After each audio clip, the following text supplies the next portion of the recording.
दूर एक जंगल में 2 दिन से लगातार बारिश हो रही थी, जिस वजह से सभी पशु पक्षी अपने अपने घरों में कैद थे। 2 दिन हो गए, ना जाने ये बारिश कब रुकेगी।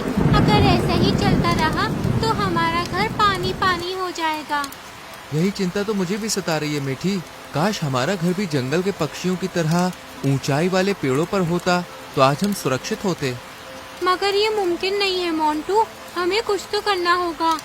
इतनी बारिश में हम कर भी क्या सकते हैं। चलो तुम परेशान मत हो, खाना खाकर सो जाते हैं। कल सुबह अगर बारिश थमती है तो मैं देखता हूँ कि क्या करना है। मोंटू और मीठी दोनों खाना खाकर सो जाते हैं और आधी रात को मोंटू मोंटू आंखें खोलो। मोंटू देखो, हमारे घर में पानी घुस आया है। अरे नहीं, जिसका डर था वही हुआ। अब इससे पहले कि हम इसी पानी में डूबकर मर जाएं, चलो जल्दी से बाहर निकलो। मोंटू और मीठी दोनों अपने घर से पोटली में जरूरी सामान लेकर बाहर निकल आते हैं। अब हम क्या करेंगे मोंटू, कहाँ जाएंगे?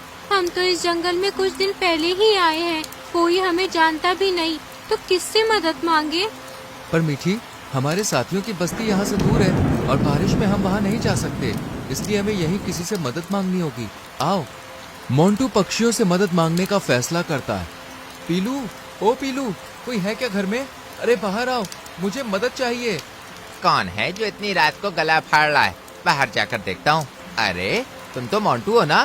पिछले हफ्ते ही हमारे जंगल में आए हो। बताओ क्या हुआ? इतनी बारिश में इतनी अच्छी नींद आ रही थी यार, क्यों बिगाड़ी? वो हमारे घर में पानी भर गया है। बारिश में कोई दूसरा घर भी नहीं बना सकता। क्या आप हमें अपने घर में रख सकते हैं? देखो मोंटू, मेरे घर ना कुछ रिश्तेदार आए हुए हैं। मैं खुद एक कोने में सो रहा हूँ। ऐसे में तुम्हें कहाँ अंदर लूँ? तुम किसी और से पूछ लो। मोंटू के कुछ बोलने से पहले ही पीलू दरवाजा बंद कर देता है। मुझे नहीं लगता कोई हमारी मदद करेगा, और क्यों ही करेगा, हम अनजान हैं और पक्षी भी तो नहीं है। नहीं मीठी, तुम निराश मत हो, मैं मोनी से बात करता हूँ। उनसे बात हुई है मेरी 1-2 बार। मोंटू मोनी चिड़िया के घर के बाहर खड़ा होकर जोर से चिल्लाता है। मोनी, ओ मोनी! अरे मोंटू, क्या हुआ इतनी रात को? वो भी इतनी बारिश में बाहर क्यों घूम रहे हो? नहीं मोनी, मैं घूम नहीं रहा हूँ। बारिश में मेरा घर पानी से भर गया है, मुझे मदद चाहिए। क्या तुम हमें अपने घर में आने दे सकती हो? मेरे घर में आने तो देती, लेकिन मेरा घर बहुत छोटा है, माफ करना। ऐसे ही एक एक करके सभी पक्षी और पशु मोंटी और मीठी को मना कर देते हैं। अब हम क्या करेंगे मोंटू? यहाँ तो कोई हमारी मदद करने को तैयार ही नहीं है। समझ नहीं आ रहा मीठी। मोंटू, एक आखिरी बार हम मीनू मौसी के घर जाकर देखते हैं, शायद कुछ हो जाए। मीठी की बात मानकर वो दोनों मीनू मौसी के घर आते हैं। मीनू मौसी, ओ मीनू मौसी। क्या है, क्यों चिल्ला रही हो? मीठी मीनू मौसी को पूरी बात बताती है। अरे वाह, मुझे तो वैसे भी इस बारिश के मौसम में नौकर की जरूरत थी। यहाँ तो 2-2 नौकर आ गए। अब मैं अपना सारा काम इन्हीं से करवाऊंगी, मजा आएगा। ठीक है, तुम दोनों घर में आ सकते हो, लेकिन मेरी एक शर्त है। कैसी शर्त मीनू मौसी? यही कि मैं जो काम बताऊंगी वो सब तुम्हें करना होगा। घर का झाड़ू पोछा, मेरे लिए खाना बनाना लाना, सब कुछ। मोंटू मीठी के कान में कहता है। मीठी, ये मीनू मौसी तो हमें अपना नौकर बनाना चाहती है, चलो यहाँ से चलते हैं। हम कहाँ जाएंगे? इससे अच्छा है मीनू मौसी की बात मान लेते हैं। वैसे भी जरूरत पड़ने पर गधे को भी बाप बनाना पड़ता है।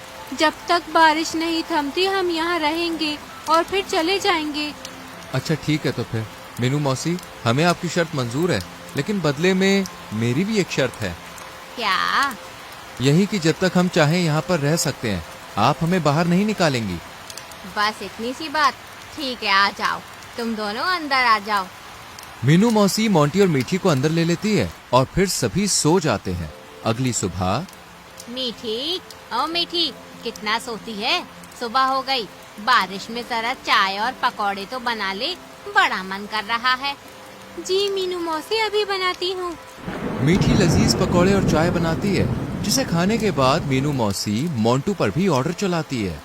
मोंटू, घर में दाना खत्म हो रहा है, अब तो तुम दोनों भी हो।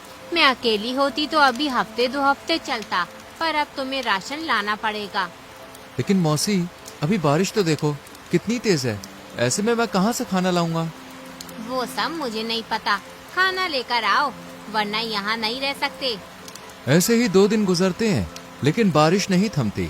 वहीं अब मीनू मौसी के ऑर्डर बढ़ते ही जा रहे थे। तुम फिर से ये गेहूं ले आए। मैं अब ये रोज रोज गेहूं नहीं खा सकती।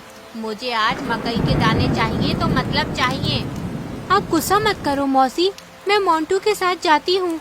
हम दोनों मकई के दाने ढूंढ लाएंगे। मीठी और मोंटू के जाते ही मीनू की नजर उनकी छोटी सी पोटली पर पड़ती है। ना जाने ये दोनों इस छोटी सी पोटली में क्या लेकर घूम रहे हैं। मीठी ने कभी मेरे सामने इसे खोला नहीं।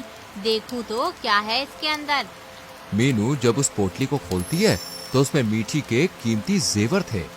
आहा, ये तो काफी महंगे लगते हैं। मुझ पर तो बहुत अच्छे लगेंगे।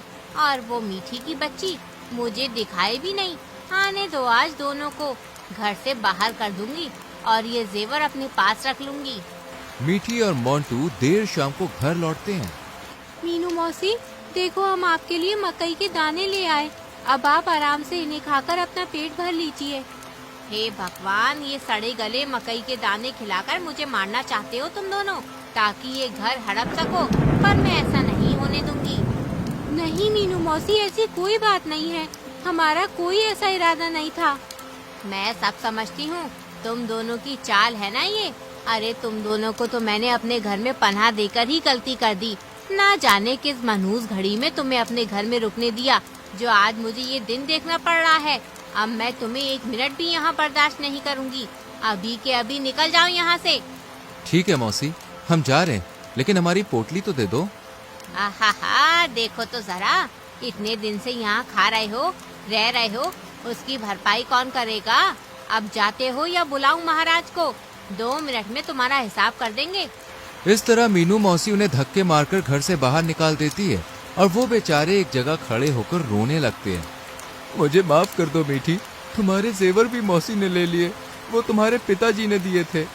रानू चिड़िया दोनों को रोता देख लेती है और वो उनके पास आती है। मोंटू, मीठी, क्या हुआ? तुम दोनों रो क्यों रहे हो? सब ठीक तो है? कुछ ठीक नहीं है। मीठी रोते हुए पूरी बात रानू को बताती है। ये तो मौसी ने बहुत बुरा किया। तुम चिंता मत करो, आओ मेरे घर चलो। रानू दोनों को अपने घर लेकर जाती है, जहाँ मोंटू के दिमाग में एक आइडिया आता है और वो रानू और मीठी को पूरा प्लान समझाता है। और अगले दिन रानू चिड़िया मीनू मौसी के घर जाती है।